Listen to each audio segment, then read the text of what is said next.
So many women over 40 that I come across are doing the wrong things for fat loss, and I did that. I made these 3 major mistakes that actually prevented me from transforming my body for 2.5 years. And it's only because I'm a little bit determined and tenacious that I struggled through making these mistakes and actually hit on what actually works. And so I'm going to talk about in this video the 3 major mistakes that you're making because you're kind of doing the things that you did in your younger days. Hello fam, and welcome to my channel.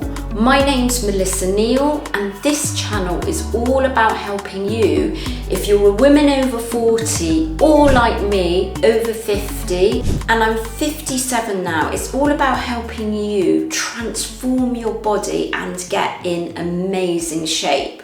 You know, I didn't want to just get in shape. I wanted to be extraordinary rather than ordinary, and so much so that I got on stage in a sparkling bikini and did bodybuilding shows, and I learned what doesn't work from that. And you know, I also learned what doesn't work because I made these 3 major mistakes before I actually got success with fat loss, with muscle building. Can you guess what they are? Well, I'm gonna go into it in this video. Mistake number 1 for women over 40, and this is really great when you're younger, but it really doesn't work when you're over 40, and that is endurance training. So when I talk about endurance training, I'm talking about things like long distance running. I'm talking about intense, extended periods of cardio for say an hour or more at each session. Actually, you want to kind of avoid endurance training altogether. And when we're talking about intense cardio, so that could be like going on a rowing machine, it could be going on an elliptical, it could be running, it could be going on a treadmill, it could be intense biking. What we're talking about is we want to keep cardio down to 30 minutes or less. Now, what I'm talking about is I'm actually talking about fat loss. So I'm not talking about whether you enjoy it or not, and whether it's good for you or not, and whether it's good for your VO2 max, that kind of thing. I'm talking about, does it work as a method for fat loss? And things like long distance running, and I did running, I'm going to put a picture up of me, what I looked like when I did running. I actually gained weight.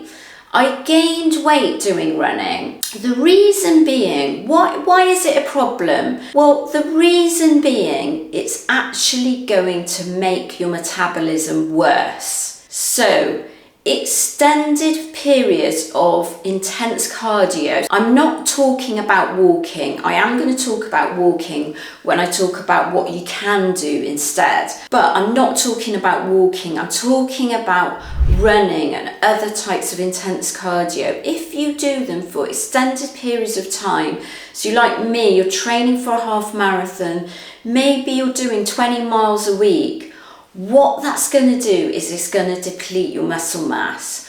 And when you're young, you can afford to do that because you naturally have more muscle on you.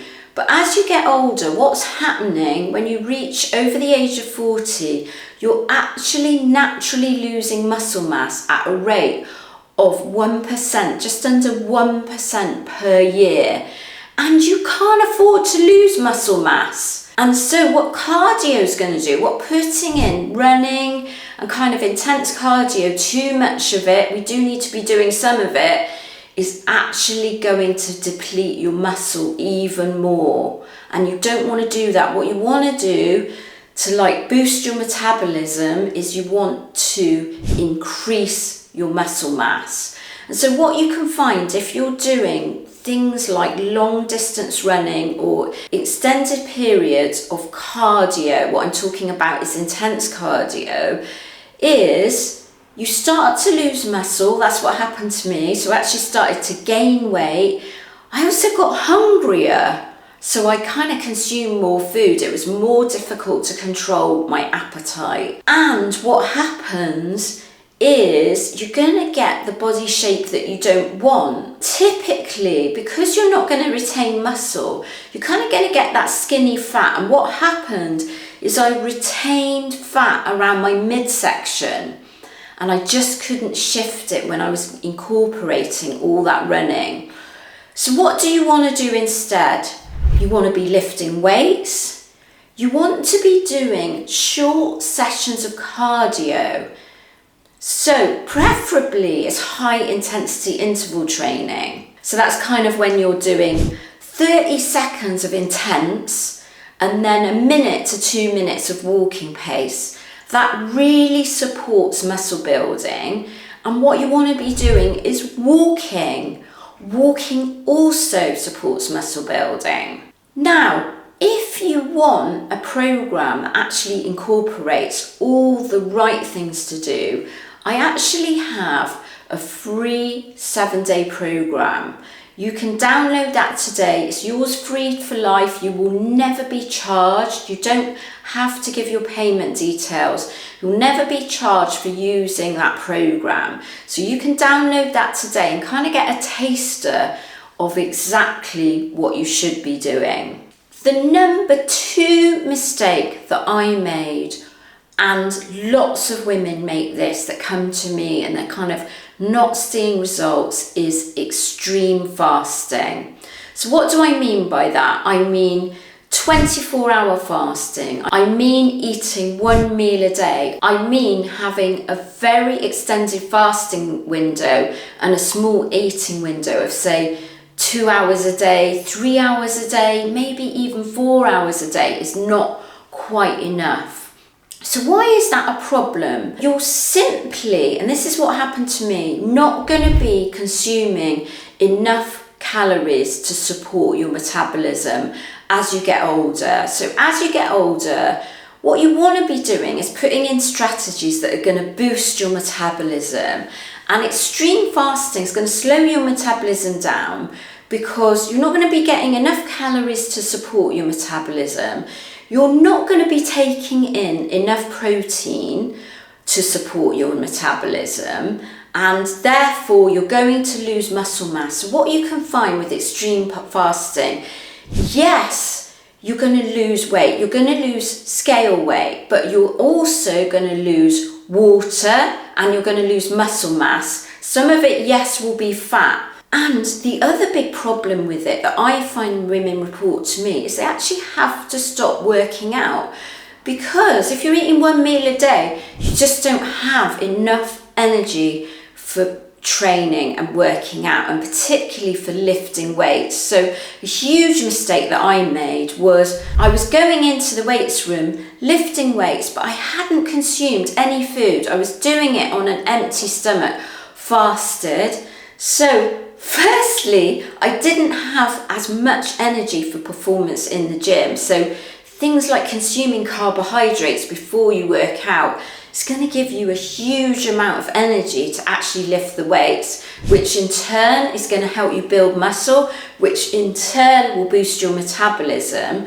So that's the number 1 mistake. Number 2 mistake, I didn't eat anything after training. So I didn't consume the protein that I needed for muscle protein synthesis. So if you're fasting all day long, you haven't eaten anything, and then you're trying to sort of lift weights and build muscle, it's actually not going to work. Your muscle's going to deplete. Now, again, with fasting, I'm not talking about what the other benefits are. I'm actually just talking about whether it's good for weight loss. So if you're doing it for religious or cultural reasons, of course, like Ramadan, for instance, you're going to need to fast for those reasons. But if you're doing it as a weight loss method, please don't. There are much better methods that I talk about on all my videos that are going to help you, really get in great shape. And as I said, with my 7-day pre-program, if you download that, you're going to see exactly how you should be working out and how you should be eating. And just as a side note, with intermittent fasting, there is no scientific evidence that it really works for menopausal women. And I know there are some menopause weight loss gurus that recommend intermittent fasting. I believe it's actually no better than calorie restriction. And if you are insistent that you do it, I would say really what it's really useful for is controlling your calories. So you want to be doing fasting for, say, 12 hours a day, no more than 16 hours a day.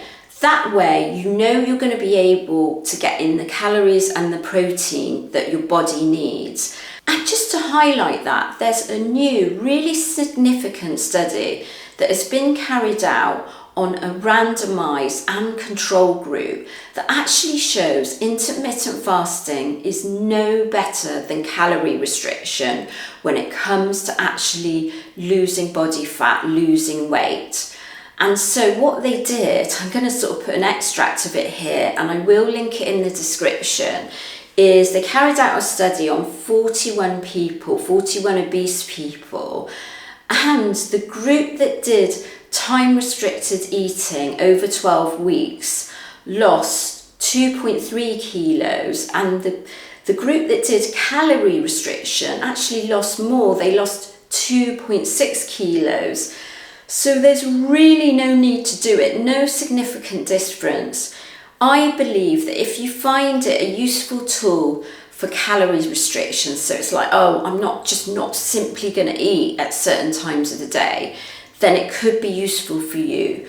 But you absolutely do not need to do it to lose weight. Number 3 of my biggest mistakes that I wish I knew that I made was not consuming enough protein, actually just purely focusing on being in a calorie deficit. And that simply wasn't enough. So you want to be getting in at least 1 gram of protein per pound in your body weight, or if you weigh over 170 pounds, shoot for your goal body weight. 1 gram of protein per pound in your goal body weight.